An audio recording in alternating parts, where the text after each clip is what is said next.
Hello friends, welcome back to our YouTube channel. और आज की हम जो रेसिपी बनाएंगे वो आप घर पर बहुत ही आसानी से बना सकते हैं। काफ़ी बार रोटी बच जाती है घर पर और उसका हम कैसे यूज़ कर सकते हैं वो आपको मैं बताऊंगी।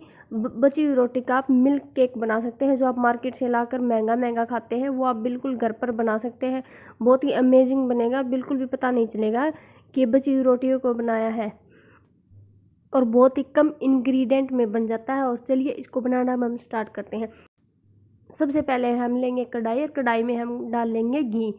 ध्यान रखना कि घी बहुत ज़्यादा ही गर्म होना चाहिए और उसमें जो बची हुई रोटियां हैं उसको हम डाल लेंगे और इसको बस 2 या 3 मिनट ही भूनेंगे जब तक ये हल्की ब्राउन न हो जाए। ये देखिए हल्की ब्राउन हो गई है और इसको हम बाहर निकाल लेंगे और बाकी का जो घी है एक्स्ट्रा उसको हम निकाल लेंगे।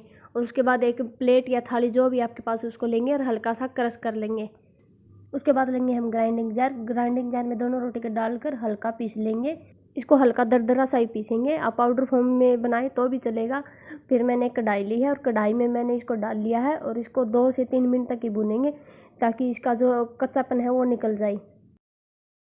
नारियल का पाउडर डालने के बाद गैस को हम बंद कर देंगे। इसको मिक्स करने के बाद तब तक ये ठंडा हो जाएगा।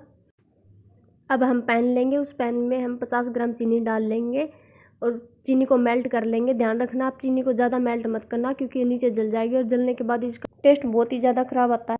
इसमें हम एक बात का और ज़रूर ध्यान रखेंगे, चीनी को ज़्यादा मेल्ट होने से पहले ही इसमें हम दूध डाल लेंगे।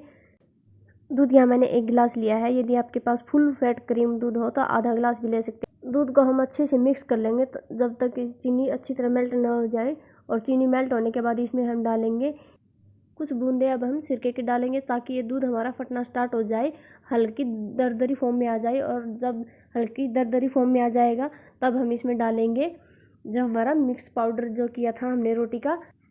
और दूध फटने वाला प्रोसीजर हमारे लिए बहुत ज़्यादा ज़रूरी है। चाहे इसमें आप नींबू का रस भी डाल सकते हैं ताकि दूध फट जाए, हमें ज़्यादा दूध भी। अब इसको हम लगातार 5 मिनट तक चला लेंगे। 5 मिनट के बाद ये बहुत ज़्यादा गाढ़ा हो जाएगा। कंटिन्यूसली इसको हम 5 से 7 मिनट तक चलाते रहेंगे जब तक ये अपनी फॉर्म में फूल ना आ जाए। इसको हमें बिल्कुल गाढ़ा बनाना है, जैसे हम मिल्क केक बनाते हैं एक पेस्ट सा तैयार हो जाएगा, ये डव की फॉर्म में आ जाए तब तक। ये देखिए डव की फॉर्म में आ गया है। और इसके बाद हम इसमें डालेंगे इलायची पाउडर। आप इसमें केवड़ा एसेंस भी डाल सकते हो, मैंने इसमें इलायची पाउडर डाला है। काफ़ी लोग केवड़ा एसेंस भी डाल के बनाते हैं। इसको प्लेट में निकाल लिया है और अच्छे से सेट कर दिया है। इसके बाद हम इसको फ्रीज में रख देंगे 1 से 2 घंटे के लिए ताकि ये अच्छे से सेट हो जाए। उसके बाद इसको हम कट करेंगे।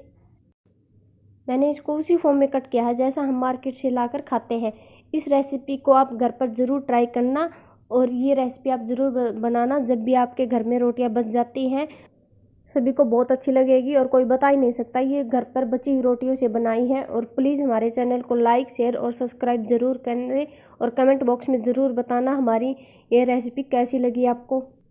आज के लिए इतना ही, मिलते हैं हम नेक्स्ट रेसिपी में। और आप तब तक इस वीडियो को एंजॉय करें और चैनल को सब्सक्राइब ज़रूर करें और बेल आइकन को भी ज़रूर दबाएं ताकि नेक्स्ट वीडियो का नोटिफिकेशन आपको जल्दी मिल जाए।